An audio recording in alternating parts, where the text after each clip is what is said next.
Hey everyone, welcome back to Breakthrough Innovation, where we uncover what it really takes to lead change, create value, and build what's next. I'm JL Heather, one of the co founders of Centered. Preston wasn't able to join me today. Together, we lead Centered, a firm that helps organizations navigate complexity, spark creativity, and unlock the full potential of their teams through innovation and coaching strategy. Today's guest is a great one, Rob Levin, a serial entrepreneur, team builder, and advocate for small and mid sized business growth. With over 30 years of experience, Rob has helped thousands of leaders build more resilient, efficient, and scalable companies. He's the co founder and chairman of Work Better Now, a fast growing talent platform connecting US based businesses with top tier professionals in Latin America. His approach is revolutionizing how SMBs hire, scale, and win, especially in a market where talent shortages and hiring misfires are all too common.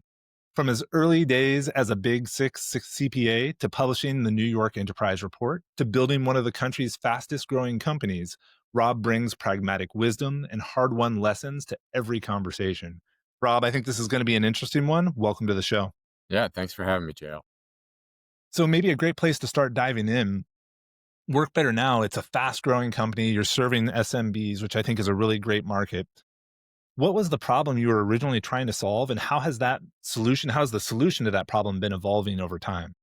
Yeah, when we first started, my partner and I first started, the idea was we wanted to provide a company that had outstanding executive assistants for business owners. Our motto at the time was every business owner should have an assistant. We certainly still believe in that.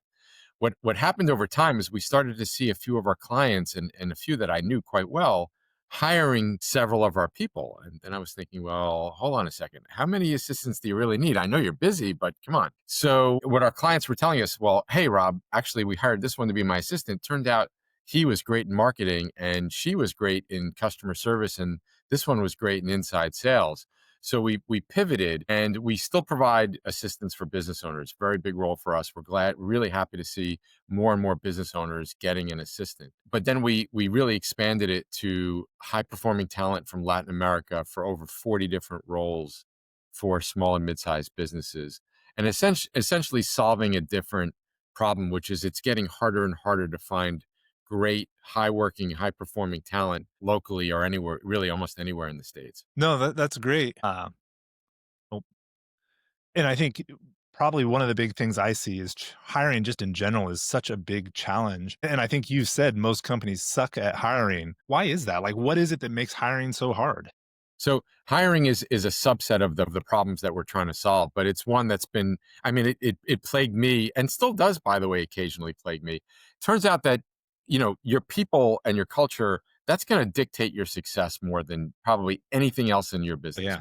Period. End of story. AI is going to shift that a little bit. You got to almost look at AI as another source of talent, but we're not quite there yet, right? So, and it starts with culture, but then right behind that is hiring. And most people do not put enough effort into hiring. And as you said, or maybe as I once said, a lot of misfires, right? So why does that happen? Well, we could talk all day about that. I'll give you maybe the top reason or the top two reasons. Number one is companies aren't very deliberate about it. They don't really think about it much. They don't plan for it. And that results in the second problem, which is terrible job descriptions. Not only do they not sell the company, you got to remember when you're selling, you're trying to hire somebody, you're selling your company to candidates who have lots of choices today.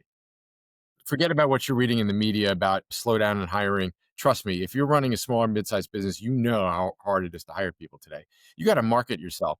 But just as important to that, really start to think carefully about the job description. What's really a requirement, right? What's really a nice to have? If somebody doesn't check a box, where can they be upskilled? That'll open up your hiring parameters. Do you really need to hire locally? Can you hire remotely? Can you hire offshore? And also think about while you're writing the job description, before you hire somebody, what is that person going to get evaluated on? That's going to lead to a much better interview and much more revealing interview. And then lastly, and but certainly not the least important, is how are you going to assess cultural fit in your company? Because you can always help somebody gain new skills. You can't change their attitudes and their behaviors. Those are the things that are going to determine whether or not they mesh well with your culture. There's a lot to unpack there. And I think kind of the emphasis on culture is a big one, right? Because I don't think I don't know. I was going to try and give a percentage, and I was just going to make something up, so I'm not going to do that. But I think the majority of companies haven't really taken the time to think about how to define their culture. Like they just let it happen, and there's no deliberation there. I'm curious when you think about that from a hiring perspective. Well, actually, I think you have to think about it before the hiring process. What is your recommendation for organizations to be deliberate about their culture so they can even get to the point where it can be part of the hiring process? Yeah, yeah. And by the way, before hiring, it's going to actually really help the retention Right. Oh yeah, process. absolutely. It's critical. So the first thing is you have to recognize, and a very successful entrepreneur and a good friend of mine, Norm Brodsky, told me this. He said, "Look, whether that you developed a culture or not, whether you created one or not, you have one. Your company has a Yeah. culture, right?"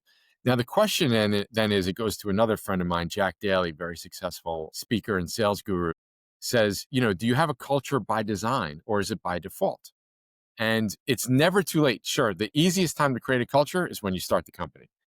Finally, after all of these companies that I had with Work Better Now, my partner and I literally worked on that on day one. We were in a bar in Portland, Oregon, and we came up with our first core value, and that kicked off a whole string of things that led to a very strong culture. But it's never too late to change your culture. And what's important is to recognize what you just said, which is culture is so important. So I'm going to be deliberate about it, and I'm going to bring in the top performers in my company, and I'm going to ask them collaboratively create the culture that I want. What are those things, not signs on a wall, but what are those things that really represent the way that we want the company to be? It's okay to be a little aspirational, but don't make it too aspirational, right? This is the way we're going to run our company. The other way to think about your core values, which is really the foundation, the bedrock of your culture, is these are the things that will guide people when there's not a process there. So they have to make a decision. Your people have to make a decision. They can look to the core values to help make that decision in absence of help from somebody else or a process that already exists. Yeah, and there's two things that kind of occurred to me while you were talking. One is this idea of empowerment, which I love. If you have a great culture, like I've never talked to an entrepreneur or business owner that says, I wish my people took less initiative, right? I don't think that happens very often, or that they didn't solve problems so fast. So I love that idea of empowerment in culture as that driving force. The other thing you said earlier, culture is a big part of retention. And like as you were talking, I was thinking, it's also the thing that lets you know who doesn't fit. Because there's almost nothing worse than everyone seeing a toxic coworker just merrily go along their way, leaving wreckage in their past or in their path. So I'm curious, like as you're looking at the culture part of this, what are some ways once a leader has the culture kind of in place that they can make sure not only are they continuing to empower employees, but they're also filtering out the people who don't belong?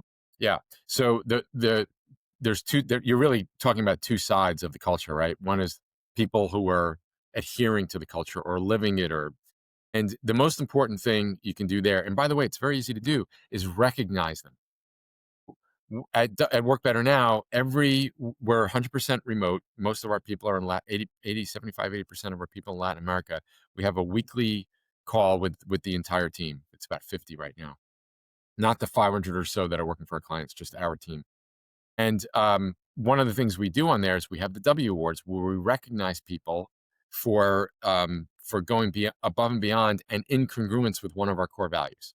So that's public recognition in front of everybody. I think there's like a $50, gift certificate or Yeah, something, which love that. that's not why people do it. You should see the look on people's faces when they get recognized. And we do Right. this every week. So recognition is a great way to celebrate cultural wins. On the other side, the best way to keep your culture pure and strong is when somebody is not a cultural fit. I'm not talking about somebody who is a poor performer. Somebody might just not be in the right role. That's a little different. But when somebody's not a cultural fit, the most important thing you can do is help that person out of the company as soon as possible. Because there's a couple of reasons. Number one, that person is a C, D, or E player or F player, depending on how you went through grade school. And A players do not want to work with them. They will either leave, or what happens a lot with A players when they see you tolerating that type of behavior is they bring down their productivity. And they don't do it on purpose. It just kind of happens, right? The other thing is, and it's part of this, is you are what you tolerate. If people see that you're Yeah. tolerating this, well, I guess it's okay. And then I guess the culture is not a big deal. Yeah. Well, one of the things we say, what you tolerate is what you endorse as a leader. And it's a very similar concept, which I think is really powerful.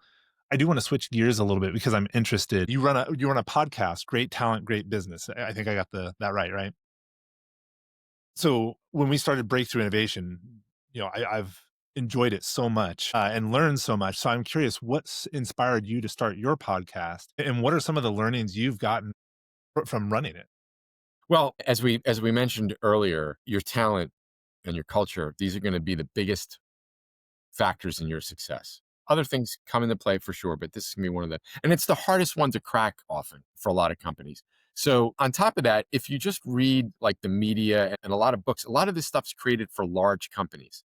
And small and mid-sized businesses have almost nothing to do with large companies, right? There's like, what makes a successful person successful, an employee successful in a small business is very different than what makes them successful in a large business. And really, there was nobody talking about all of this and bringing subject matter experts, bringing business owners who've kind of cracked the code on culture and people.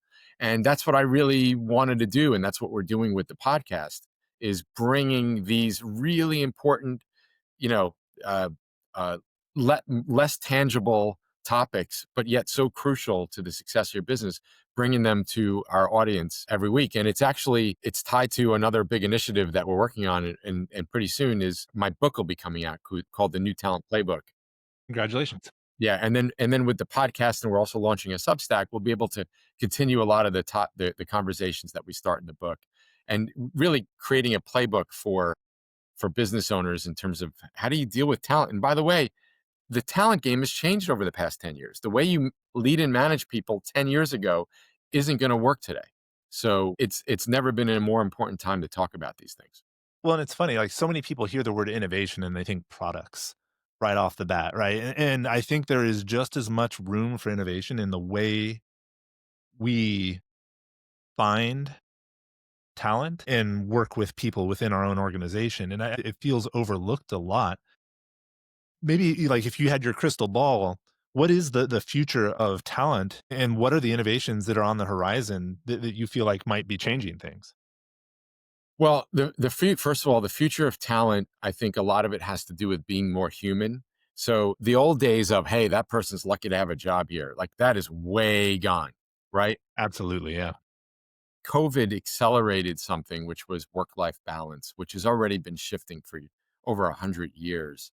And you're going to continue to see that shift. And companies that recognize these shifts and play to it, don't fight it, they're going to actually see better productivity, happier staff, and better productivity. Of course, AI is going to be a big part of it. I don't think we want to go too deep into that rabbit hole. That's probably a whole separate episode, altogether. Absolutely, yeah. But it's going to be a big part. So I think it's recognizing the shifts and a lot of these things that I talk about in the book and that are actually mentioned in most of the episodes of the podcast. That's a really big shift. And then you talked about innovation. You mentioned innovation. Innovation doesn't have to be this major patent, right? Or something like that Absolutely. earns you a research and development tax credit, which would be nice, but that's not necessarily the innovation that's going to be applicable to a lot of small businesses. The innovations could be a lot of small things that you decide to do a lot better. So for example, my partner and I, we never use this term, but we have a staffing company. It's kind of like a staffing business. But the funny thing about it is neither of us had staffing backgrounds, and we didn't use like the staffing business playbook to build our business. We actually innovated with something we call the top talent filter. How are we going to attract and screen through great talent to bring great candidates to our people? Then we have something called precision match. How are we going to match them with our clients, right? And we do, again, we don't do things the typical way. It was a lot of little innovations, I think, that have helped us, be high up on the Inc. 5000 list and have a great NPS score and all of that stuff. It's those little things, and you know, don't just do things the same way that you did, just the way the rest of the industry does them. Because for number one, that'll get you right to the median, which is not where you want to be. You don't want to be average. And on top of that, things are changing so fast. So that's where I think that's the future, both of innovation and Well, I think, in that talent conversation, another great way to talk about innovation is just as problem solving, right? Every SMB once problem solvers. So I think it makes a lot of sense. We are getting close to the wrap up point. So maybe to end on a high note here, what's one essential piece of advice for leaders looking to drive innovation? Well, I think I kind of touched upon it, just a minute ago, which is don't think you need that big thing. It's those little things. It's think about it this way. Like if you look at a lot of successful people, what they've done is they have a few core principles, right? And a lot of successful businesses, and they execute really well, right? So on the innovation side, what are some of those principles? What are some of those key processes that you can put into place and really get your team to buy into that will separate you from your competition because the level of your service or the quality of your product is going to be that much more exceptional because you focused on you innovated in little tiny ways, and you got your team to buy into those processes and commit to them. That right there, that will differentiate you from 90% of your competition. No, I couldn't agree more. And Rob, this has been a great conversation. I wish we could continue for another like half hour or so, if not more. Yeah, me too. But I am curious if someone is looking for support in the staffing or placement kind of area, or even needs someone to bounce ideas off for hiring. What's the best way to connect with you? Yeah. So if you want to connect with the Work Better Now, and you want to explore going offshore with or Latin America talent, we have client consultants that they're there to help you figure this out. If they're not, you know, they're really not selling. They're just out there to help you figure it out. So workbetternow.com. And then if you want to connect with me, best way to do that is on LinkedIn. Just Rob Levin, Work Better Now. You'll find me. And then the Great Talent, Great Business podcast is available wherever you get your podcast. Yeah, no, that's fantastic. Rob, again, thank you so much for the time. This has been great. I really love conversations around culture. For everyone else who made it all the way to the end with us, while you're down there, hitting that 5-star review, we'd also love for you to leave a comment around what are your challenges around hiring, finding the right fit, and making sure that fit is consistent with your culture. I think it's a really good conversation to have, and I think it's something we can all kind of learn from each other on. And then lastly, if you know someone that could benefit from this conversation and meeting Rob, share this episode with them. We'd love to spread the love. And yeah, Rob, thanks again. This was a blast. For everyone else, thank you as well. And we'll Yeah, see you really, next time. really enjoyed the conversation, JL. Thank you. Cool. All right. Well, thank you.